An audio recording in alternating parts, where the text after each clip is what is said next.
आपके पति के द्वारा ये प्रस्ताव आपके परिवार के बीच रखा गया कि मैं आपके अलावा ममता से भी मैं शादी करना चाहता हूँ, लेकिन दोनों को मैं रखना चाहता हूँ, तो उस समय ममता का रिएक्शन क्या था? अगर आप दोबारा वहाँ जाना चाहेंगी, उस ससुराल में जाना चाहेंगी दोबारा? जी, हम दोबारा वहाँ जाना ही नहीं चाहते, ना हमको कोई रिश्ता रखना, हमको बस उसकी जान चाहिए बस, और जान के बदले जान चाहिए। मेरा भाई बेकसूर, मेरी बहन बेकसूर मारे गए हैं। इतने में ना हम कुछ समझ पाए न वो कुछ समझ पाई, बस वो चाकू उठाया और भोगता हुआ सबका कत्ल कर दिया। गुजरात पुलिस ने कुछ नहीं किया सर, वहाँ वो बहुत अच्छे से था। उसको मेरे हिसाब से जिस तरह हम लोगों ने देखा उसको एक चांटे भी किसी ने नहीं मारे थे। मेरा भाई एक था जो सहारा था, हम उसके सहारे वहाँ जाते आते। इतनी दूर हम किसके साथ आएंगे जाएंगे सर, आप ही बताइए। नमस्कार दोस्तों, दर्शक न्यूज़ 24 में आप सब लोगों का बहुत बहुत स्वागत है।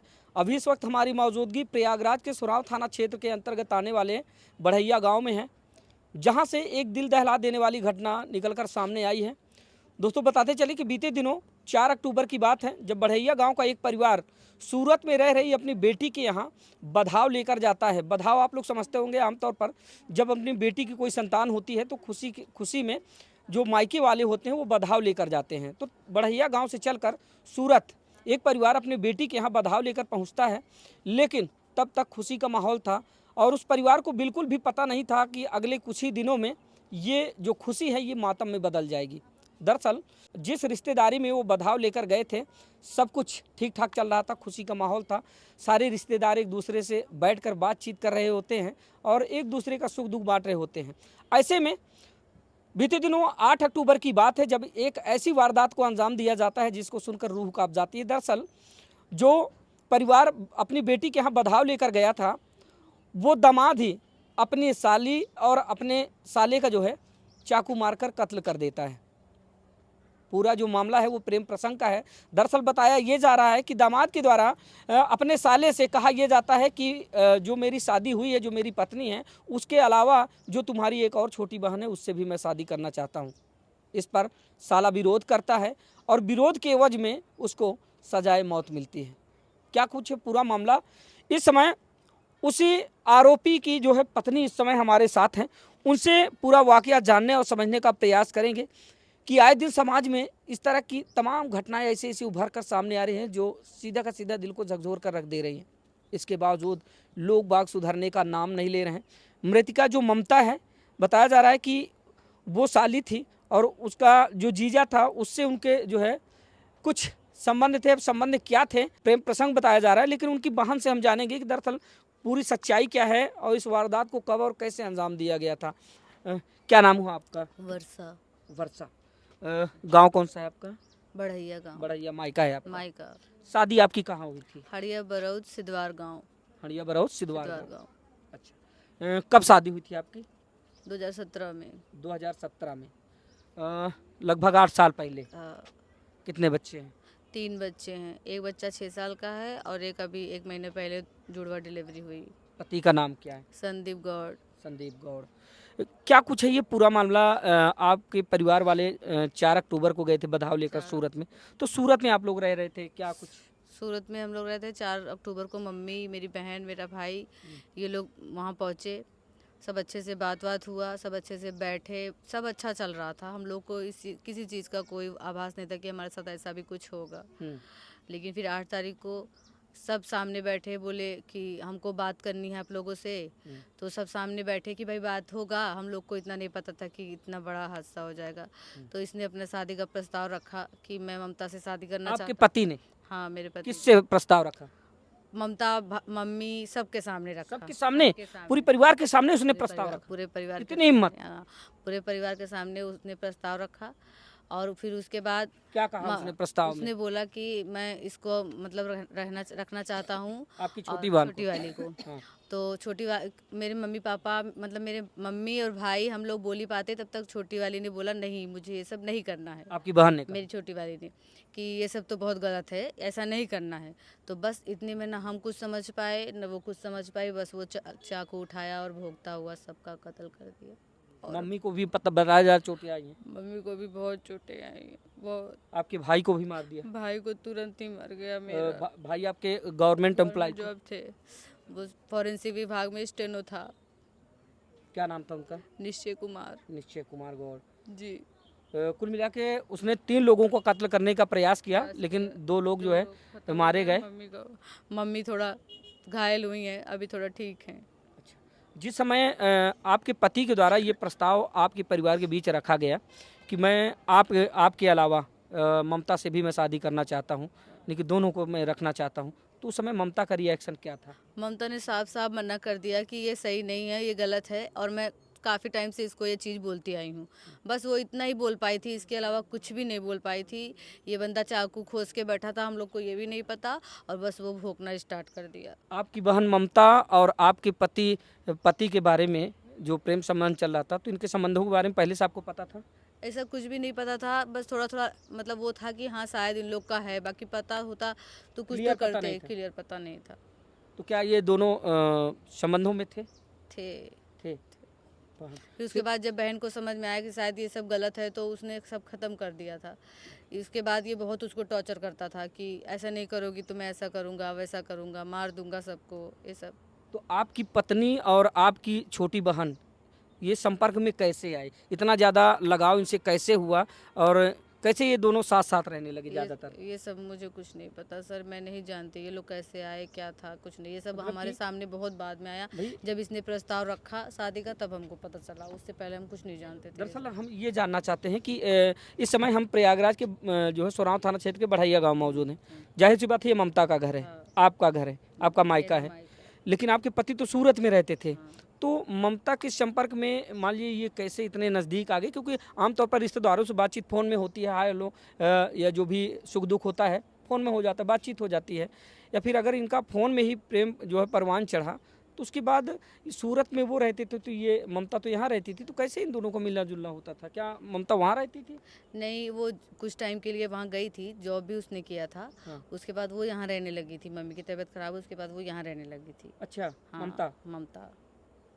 पहले ममता भी सूरत में रहती थी? नहीं, कुछ टाइम मतलब पहले नहीं रहती थी, हाँ। अभी कुछ टाइम पहले वो गई थी कुछ दिन के लिए, अच्छा अच्छा। बस। तो वहाँ पे आपके पति करते क्या थे सूरत में? वो कंपनी में काम करते थे, प्राइवेट कंपनी में। सूरत में कहाँ रहते थे? उधना। उधना में? उधना 3 रास्ता के पास है हाँ हाँ, वहाँ। उधना में रहते थे। फिर उसके बाद जब ये घटना घट जाती है तो फिर क्या कुछ होता है वहाँ पर? क्या हुआ पुलिस प्रशासन के द्वारा, या फिर कैसी क्या प्रक्रिया हुई? पुलिस आई तो सूचना किसने दिया? सूचना सर हमको नहीं पता किसने दिया, बाहर से किसी ने दिया, क्या दिया ये हम नहीं जानते, पर पुलिस कत्ल आई। करने के बाद आपके पति फरार हो गए थे या? तुरंत फरार हो गए थे सर। जैसे ही मेरा भाई गिरा और बहन गिरते गिरते 2-3 जगह ऐसे गिरी, वो फरार हो चुका था। वो हम लोग नहीं देख पाए। हम लोग अपने भाई और बहनों को बचाने में लग गए थे। उसके बाद कब वो भाग गया हम लोग नहीं जानते, पर हम अपने भाई और बहन को नहीं बचा पाए सर। ऑन द स्पॉट उसी समय खत्म हो गए? बहन तो थी, बहन की सांसें चल रही थी, हॉस्पिटल पहुँचते पहुँचते वो खत्म हुई। भाई तो तुरंत खत्म हो गया था, हमारा भाई तुरंत खत्म हो गया था तुरंत। हमको सर इंसाफ चाहिए, उसका यहाँ ट्रांसफ़र चाहिए। मैं रिक्वेस्ट करती हूँ आप लोगों से, हमारी मदद करिए। हमको इंसाफ चाहिए, हमको जान के बदले जान चाहिए। गुजरात पुलिस ने आपकी क्या मदद की? गुजरात पुलिस ने कुछ नहीं किया सर। वहाँ वो बहुत अच्छे से था। उसको मेरे हिसाब से जिस तरह हम लोगों ने देखा उसको एक चांटे भी किसी ने नहीं मारे थे वहाँ पे। जिस तरह हम लोग वहाँ मिलने गए, बुलाया गया, एक चांटा भी उसको नहीं पड़ा था। FIR दर्ज हुई वहाँ पे? FIR दर्ज हुई, लेकिन उसका अभी कागज नहीं मिला हम लोगों को। हाँ। अभी मिल जाएगा बोले हैं। हम लोग बच्चे सर थे, कोई सीनियर हमारे साथ वहाँ था नहीं, तो हम लोग को इतना नॉलेज नहीं था। फिर जब हम यहाँ पे आए तब पता चला, तो हमने मंगाया है, वो मिल जाएगा कागज हम लोगों को। तो आप क्या चाहते हैं इस पूरे प्रकरण को लेकर? आप दोबारा वहाँ जाना चाहेंगी? उस ससुराल में जाना चाहेंगे दोबारा? जी, हम दोबारा वहाँ जाना ही नहीं चाहते, ना हमको कोई रिश्ता रखना। हमको बस उसकी जान चाहिए, बस, और जान के बदले जान चाहिए। मेरा भाई बेकसूर, मेरी बहन बेकसूर मारे गए हैं। हम आप लोगों से भी हेल्प का वो रखते हैं, उम्मीद रखते हैं कि आप लोग हमारी हेल्प करिए। उसका यहाँ ट्रांसफ़र होना चाहिए हर हाल में, क्योंकि मेरा भाई एक था जो सहारा था। हम उसके सहारे वहाँ जाते आते, इतनी दूर हम किसके साथ आएंगे जाएंगे सर, आप ही बताइए। भाई की नौकरी कब लगी थी? भाई की नौकरी तो काफ़ी साल हो गए, 16 या 17 के बाद ही लगी थी, 18 में शायद लगी थी। शादी हो चुकी थी भाई की? नहीं, 29 तारीख को उसकी शादी थी, 29 नवंबर को। 29 नवंबर को? 29 नवंबर को मेरे भाई की शादी थी। जो इनके भाई थे स्टेनो निश्चय गौड़, वो जो है उनकी शादी लगी थी, यानी कि 29 नवंबर को जो है ये बता रहे हैं कि उनकी शादी लगी थी, और बड़े खुश थे वो अपने बहन के यहाँ गए थे बधाव लेकर, लेकिन एक ऐसा हादसा होता है जिसने एक परिवार को एक ही झटके में तहस नहस करके रख दिया। पूरा परिवार एक ही बार में टूट गया। रो रो कर परिजनों का बुरा हाल है। उधर पिताजी की बात करें तो जैसे उनका जो मानसिक संतुलन है वो खो चुका है, ऐसा प्रतीत हो रहा है, क्योंकि जिसका जवान बेटा और जवान बेटी एक साथ चले गए हों, उसके बाद उस परिवार में क्या कुछ बीत रही होगी ये आप भली भांति समझ सकते हैं। लेकिन दोस्तों बता दें कि इस हृदय विदारक घटना के सामने आने के बाद लोगों में कौतूहल सा मच गया है। अब कहीं ना कहीं समाज में कई बड़े सवाल खड़े हो रहे हैं कि आखिरकार अब किन रिश्तों पर भरोसा किया जाए, किन रिश्तों को अपना माना जाए। बताइए कि इनकी शादी, आपका क्या नाम हुआ? वर्षा। वर्षा। ये वर्षा गौड़ है। इनकी शादी साल 2017 में इनकी शादी हंडिया संदीप गौड़ नाम के एक शख्स से हुई थी। इस बीच में सब कुछ ठीक ठाक चल रहा होता है। बीते दिनों 4 अक्टूबर की बात है, जब इनकी डिलीवरी होती है, इनको बच्चा होता है, तब इनके परिजनों के द्वारा एक बधाव लेकर सूरत में, जहाँ पर उनके जो है इनके परिजनों के, इनके जहाँ वर्षा गौड़ और संदीप गौड़ रह रहे होते हैं, तो वहाँ पर इनके परिजन बधाव लेकर पहुँचते हैं। खुशी खुशी यहाँ से लोग गए थे कि सब कुछ ठीक ठाक रहेगा, लेकिन किसी को ये नहीं पता था कि दरअसल ये जो हमारी खुशियाँ हैं ये कुछ पल की मेहमान हैं और कुछ ही पल बाद हमारी ये सारी खुशियाँ मातम में बदल जाने वाली है। हुआ वही जिस बात का डर था। ये लोग वहाँ पहुँचते हैं 4 अक्टूबर को, सब कुछ ठीक ठाक चल रहा था। काफ़ी दिनों बाद दोनों परिवार मिले थे, तो एक दूसरे के साथ बैठकर हंसी खुशी सुख दुख बांट रहे होते हैं। ऐसे में अचानक वर्षा गौड़ का जो पति होता है संदीप गौड़, वो सबको बिठाकर ये बोलता है कि दरअसल मैं अपनी पत्नी वर्षा गौड़ के अलावा अपनी साली, छोटी साली ममता गौड़ से भी शादी करना चाहता हूँ।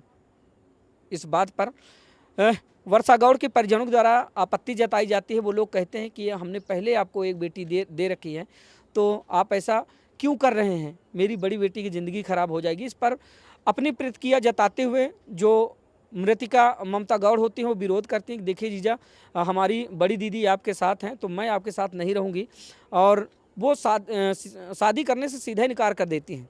लेकिन प्यार में सनकी बना इनका जो पति होता है संदीप गौड़, वो आओ देखता है न ताओ, तुरंत चाकू उठाता है और चाकू उठाकर वार कर देता है। सबसे पहले वो इनके भाई निश्चय गौड़ जो कि स्टेनो थे, पहले उन पर वार करता है।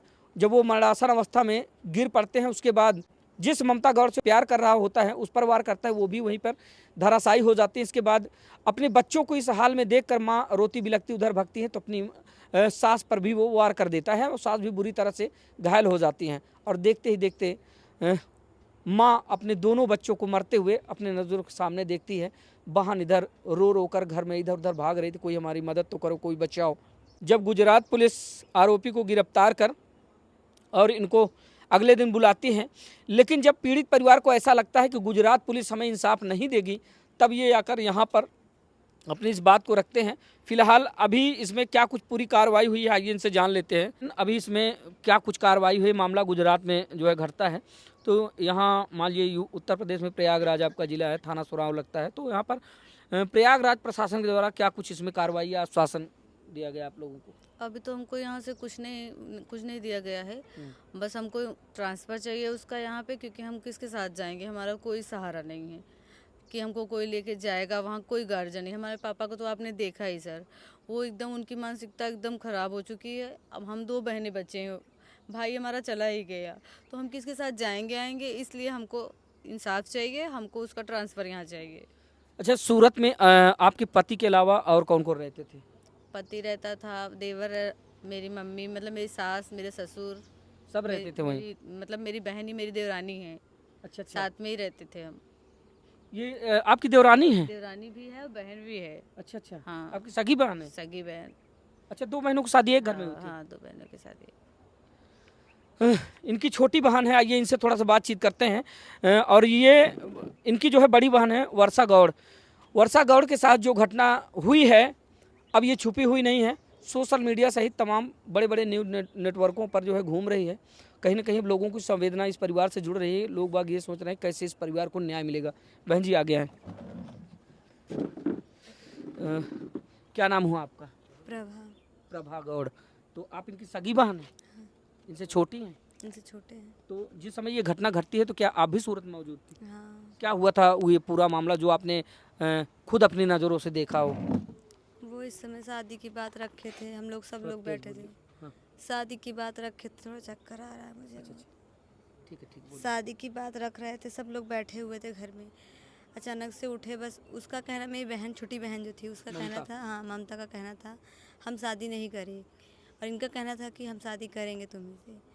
तो इसी बात से वो गुस्सा होकर बस चाकू से वार करने लगे। तो ममता और आपके जीजा या फिर जेठ जो भी माने, तो ममता और जो है संदीप गौड़ के प्रेम संबंधों के बारे में आपको जानकारी थी? नहीं नहीं, मुझे कोई जानकारी नहीं कभी थी। ऐसा लगा हो कि ये दोनों रिलेशनशिप में है? नहीं मतलब था, आप लोगों को पता नहीं नहीं, था? मुझे नहीं पता था इस बारे में। तो आप भी वहीं रहते हैं साथ में बहन के? हाँ, तो जिस अभी समय ये घटना हुई बहन, तो उस समय आपके पति का रिएक्शन क्या था? सब लोग, मतलब सब लोग पकड़ने लगे, छुड़ाने लगे, बचाने लगे, पर कोई बचा नहीं पाया। अब आपके रिश्तों को लेकर भी काफ़ी संशय होगा नहीं। कि हम कैसे रहें? हाँ, ये तो वो लोग बहुत धमकी दे रहे हैं कि निकल के आऊँगा तुम लोग को भी मारूंगा, मेरे जीजा जो थे। जीजा। हम्म। आपके पति का क्या रिएक्शन है? वो सही हैं, वो हम लोग के साथ ही थे, हम लोग के साथ सब कुछ करवाए, सब कुछ लेके भाग रहे थे। क्या वो यहाँ मौजूद हैं? नहीं, अभी तो यहाँ नहीं है वो। आप क्या चाहती हैं इस मामले में? हम लोग को वो इधर ट्रांसफ़र चाहिए उनका, और फांसी चाहिए उनकी बस। क्योंकि अब हमारा जिंदगी भाई- आपकी भी मझधार में है। हमारा भाई चला बहन की गया। जिंदगी खराब हुई। हमारा एक ही भाई था और छोटी बहन थी। एक ही भाई थे, इकलौते थे? इकलौते भाई थे मेरा और कोई नहीं था ऐसा। इसलिए हमको जान के बदले जान चाहिए और कुछ नहीं। दोस्तों ये प्रभा गौड़ हैं, वर्षा गौड़ की छोटी बहन है, और दोनों बहनों की शादी एक ही घर में, एक ही परिवार में शादी हुई थी। और इस पूरी वारदात को जिस तरह से अंजाम दिया गया है, कहीं ना कहीं अब प्रभा जी के मन में भी इस बात का खौफ है कि रिश्तों में दरार तो आ ही गई है, क्योंकि मेरी भी शादी उसी परिवार में हुई है। और उस आरोपी के द्वारा लगातार इस बात की धमकी दी जा रही है कि जैसे ही मैं जेल से रिहा होकर वापस आऊँगा तो मैं किसी को छोड़ने वाला नहीं हूँ।